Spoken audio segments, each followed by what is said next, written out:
some people who are watching may have parked their car with this company, who've got I think it was a 2-story car park.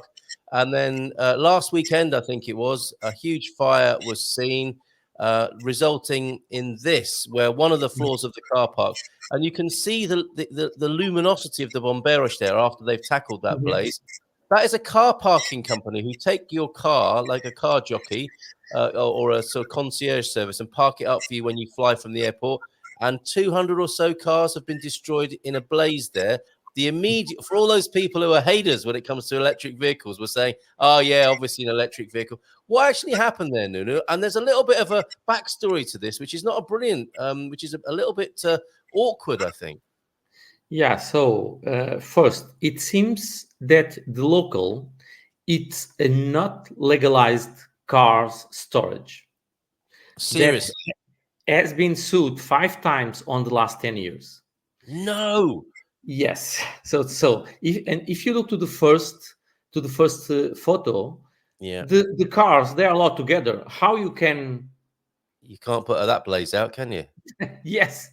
It's impossible. So this is not the cars are not storage on a proper way first. They're parked on the ramp as well. Nuno, they're in lines, so they have to play Tetris every time they want to get a car out, and they're parked on the ramp, so they're just getting their maximum bang for buck there, aren't they? In stacking them up like that. So this was an accident waiting to happen in many ways. Yeah, and this has an additional problem, which is insurers can refuse claims. So until now, it seems there are no refuse, but they could refuse. So the first part of the story is that this is a not legalized storage. Then EVs fire. No one knows how it starts. The specialized police, Polícia Judiciária, they are investigating how the fire could start. Yeah. So they don't know if it was on an EV or not. What we know is that, and based on USA and Swedish statistics, EVs enters on fire as well as any other car. Yeah. But the percentage is 3.5% are EVs and hybrid, and the remain are combustion vehicles. Yeah. So, but when is about an EV, these make news. Yeah. And the odds of an EV start on fire are so reduced compared with the combustion one, because there are no gas or diesel on it, and this is what usually make the problems. Actually, in insurance, we had 3 cars until now that just entered on fire. Yeah. One 5 months ago from expat couple for coincidence, right? And the insurance is paying the claim. This is through your work. You've seen you're aware of 3 EV fires. Yes, right. Yes, it's our experience. No EVs, no EVs until now. Oh, okay. The three car fires. None of them were EVs. Yeah, the three cases are combustion cars, so no EVs.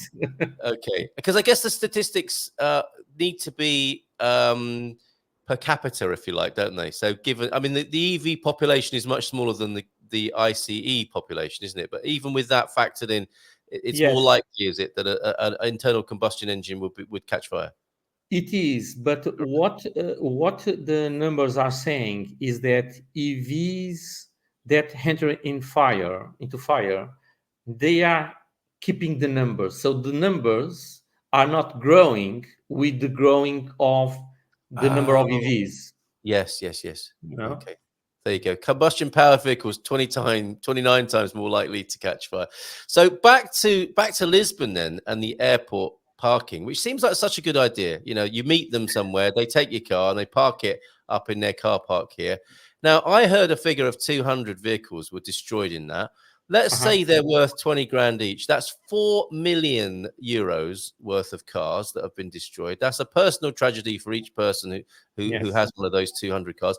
What's going to happen then? Are they looking for a big insurance claim or a lawsuit against the car parking company, or would they take it up with their own individual car insurance? So by now, no one knows, but What? by now they don't. So remember that it's under investigation. So there are no settled agreements, or by now everything is open. So What just we know 200 families ringing up the police every day saying what's going on, and they don't know. by now, based on past experience on other events, usually Portuguese insurers they pay, Yeah. and Okay. then they try to solve the issue with someone if that is the case.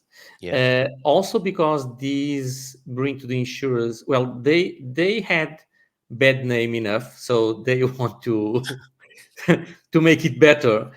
And on these cases, they usually they pay the claims and then they try to solve to someone. I see. Very interesting. And they'll take it up with that company in due course. Yeah. The owners of which have probably disappeared by now. I mean, what a terrible, horrible situation to be in. Awful, Mhm. awful situation. Yeah. Again, thankfully, no loss of human life or injury there. And the Bomberos dealt with it very well. But just goes to show, doesn't it? You know, you deal with it. You think, okay, I'm parking up my car for my holiday. This is a nice, simple solution.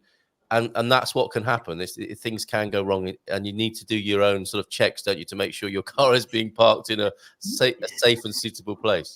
Yes, but and this brings us to a different area, which is if they are operating for 14 years or something like that till Yeah. now. Supposedly, I don't need to ask if they have a license or not. No one Yes. will ask. Look, I need to park. Can you show me your license? Exactly. You It doesn't imagine happen. you Okay. imagine the authorities will be taking care of that. The government will take care of that for you, right? Exactly. Yes. Yes. So I think that there are some gray areas that only lawyers and the city hall and the government will solve. By now, cross fingers, do the claims to the insurer. Cross fingers that they will accept the claim and they reimburse indemnity you.